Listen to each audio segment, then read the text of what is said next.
Ngomongin series romance, anime romance. Genre romance ini bisa dibilang penuh variasi yang berbagai macam lah isinya. Obviously banyak yang bagus, tapi ya banyak yang jelek juga. Dan di saat lu nemu series romance yang bagus, lu bakal lupa lu umur berapapun itu. Lu kemungkinan besar lagi baca manga, lagi nonton anime romance di HP lu, terus lu ngeliat scenes yang banget gitu, pegangan tangan setelah di manganya beratus-ratus chapter, lu kayak kaki lu girang-girang sendiri kayak ih lucu banget. Anyway, video ini gue mau ngomongin romance lah, anime manga romance, dan cara gue ngebagi cerita anime manga romance di kepala gue itu kayak gimana kategorinya masing-masing. Dan buat mempermudah hidup gue di video ini, gue ngomong romance in general ya, mau itu romance yang romcom atau yang romance yang dramatis banget, itu semua bermaksud ke romance lah gitu. Cuman itu kayak turunannya di bawah, lu paham karena paham lah ya, oke gitu. Anyway, gue mau ngomongin pertama lah, kategori pertama itu dari cara penulisan cerita romance itu kayak gimana. Dalam hal ini gue tuh ngebagi ke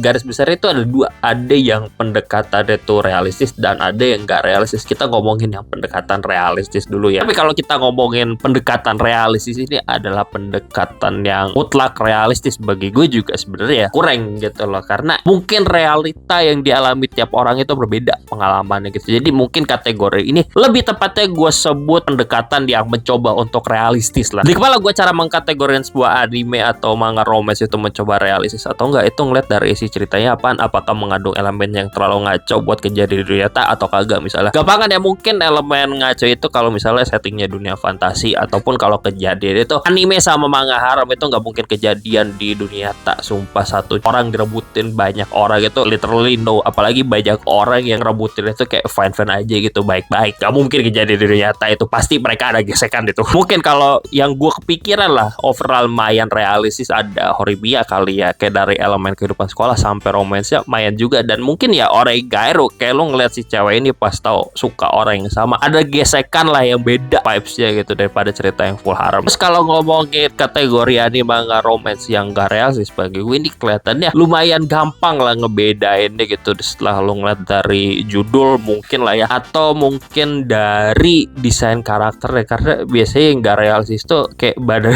karena udah gimana gitu. Cuman ya katanya juga don't judge book by its cover, dan setelah lu tonton atau lu baca dalamnya, mungkin ya desainnya doang atau apa ya gitu, judulnya ngebikin lu persepsinya salah, tapi ternyata pas lu ngikutin dalam ya, oh kok lumayan realistis gitu cerita ya. Gue nggak tahu tuh, mungkin yang apa ya, cerita romance yang gak realistis ini jujur mungkin bisa ada pesan moral yang lu ambil gitu. Cuman karena saking kagak realistis ya, sering kali yang kayak gini cuma gue pakai buat halu doang gitu, buat fantasi gue semata. Karena yang udah kayak gini tuh kemungkinan besar gak ada di dunia nyata gitu, dan gak mungkin kejadian di dunia nyata. Harem macam Nisekoi gitu yang legend, sama juga Gotobun, cuma ini tuh strictly buat halu sama ship war doang, sumpah. Karena gituan gak mungkin kejadian di dunia nyata. Atau mungkin ada tuh si anime, si cewek sama cowok yang saling benci dipaksa tinggal satu rumah sama keluarganya, tapi pelan-pelan malah jadi suka. Kayak itu sumpah kalau jadi di dunia nyata gila sih, itu sumpah over the top banget, itu dramatis banget keluarganya. Dan ngomongin realistis dan gak realistis, sebenarnya juga ada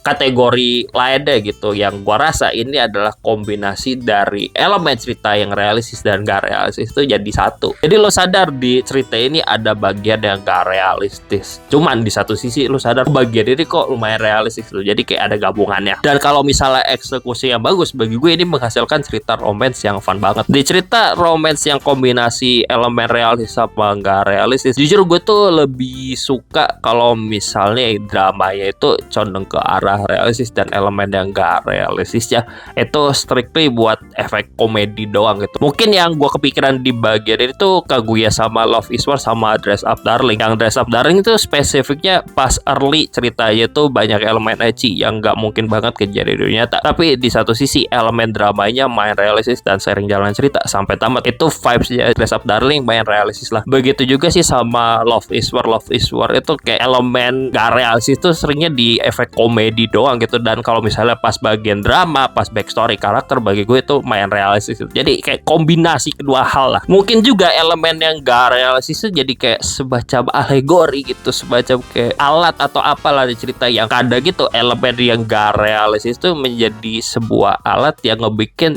dramanya, ceritanya itu tambah realistis. Mungkin aneh kedengarannya, tapi kadang gue nemu yang kayak gini. Mungkin Fruit Basket masuk kategori ini karena ada elemen fantasi legenda zodiaknya, dan elemen fantasi tersebut malah jadi nge-enhance dramanya, yang dari elemen fantasi tersebut malah ngasih efek yang main realistis ke dalam drama ceritanya bagi gua. Sebelum gua ganti bahasan, setelah tadi kita ngomongin realistis gak realistis gitu ya di dalam cerita romance, ada satu kategori spesial gitu loh, yang kayak gabungan dari hal itu tadi yang gue sebutin, tapi jadinya malah jadi outcome terburuk gitu dari 3 kategori tadi, di mana romance realistis, romance gak realistis, sama gabungan keduanya itu hasilnya malah jadi ngaco. Kategori spesial tersebut adalah Kanokari. Itu kemungkinan terburuk dari cerita romance, makanya kategori Kanokari spesial sendiri. Anyway, cara kedua gue ngebagi cerita anime sama manga romance itu dari dramanya gitu, skala dramanya. Gampangannya, mungkin ada cerita romance itu yang dimulai dari dramanya ringan sampai ke yang naik banget di ujung sana, itu kategori simpel ya. Ini mungkin ada kaitannya sama realistis dan gak realistis juga, cuman ini abu-abu. Kayak gue nggak tahu apakah romance yang realistis itu yang eksekusi dramanya sedikit diceritanya atau yang dramanya banyak, karena realita yang dialami orang berbeda. Jadi mau realistis atau enggak itu ya tergantung pengalaman orang pribadi tersebut kayak gimana. Ini nggak ada jawaban definitifnya sih. Ini kalau buat realistis atau enggak itu ya tergantung lo nangkep ya kayak gimana. Cuman mungkin ya lu bisa ngeraba lah kalau misalnya realistis atau kagak realistis dari dramanya tuh ya. Dan bagus atau kagak ya tergantung eksekusinya. Lagi-lagi pokok di bagian ini ya, di cara ini gue ngebagi itu enggak detail-detail amat. Yang jelas gue ngeliat dramanya di dalam cerita itu sebanyak apa. Apakah dramanya seringan sama Sudo Harem, atau kalau drama itu segila Kuzuno Honkai, gue nggak tahu. Atau mungkin lagi-lagi kategori spesial dramanya Kanokari yang mungkin outcome terburuk dari itu semua tadi. Anyway, kategori terakhir gue ngebagi series anime sama romance. Gue ngebagi itu ada yang tamat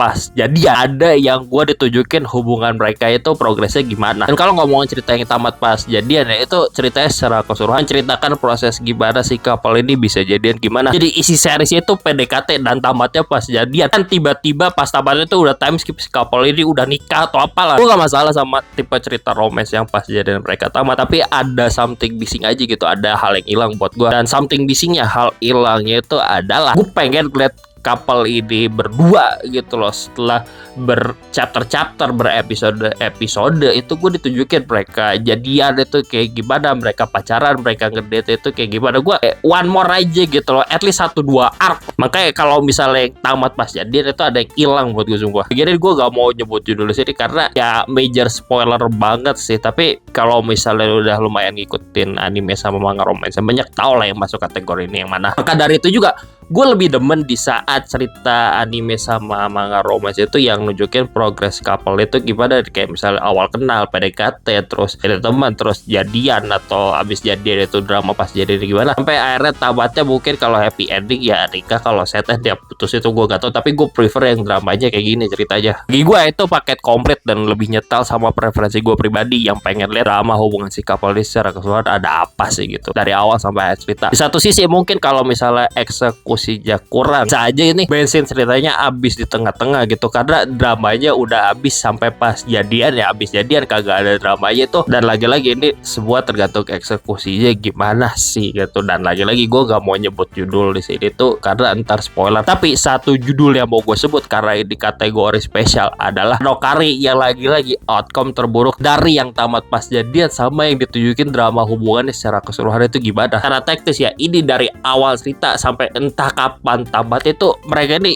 PDKT gitu, mengkonfirmasi perasaan satu sama lain gitu. Jadi bisa lu bilang ini cara teknis cerita yang tamat pas karakternya jadian atau gak jadian sama sekali gitu ya. Lu ditunjukin hubungan mereka PDKT itu kayak gimana. Tapi di satu sisi cara teknis juga mereka ini pacaran walaupun bukan pacaran resmi gitu. Jadi lu bingung ini masuk kategori yang mana karena spesial gitu. Kayak ini outcome terburuk dari cerita romance. Anyway, segitu aja deh gue ngomongin anime sama manga romance. Untuk ujungnya mau cerita romance yang gimana ya, gue udah deketin pulang balik eksekusi di ceritanya kayak gimana lah. Gue cukup open sih sama cerita anime dan manga romance itu yang kayak gimana. Pokok tujuan video ini sharing ke lu pada cara gue mengklasifikasikan anime sama romance yang gue ikutin gimana, dan sharing preferensi gue aja ke cerita anime sama romance itu kayak gimana in general. Tapi tujuan lain, mungkin tujuan utama dari video ini adalah ngata-ngatain Kanokari.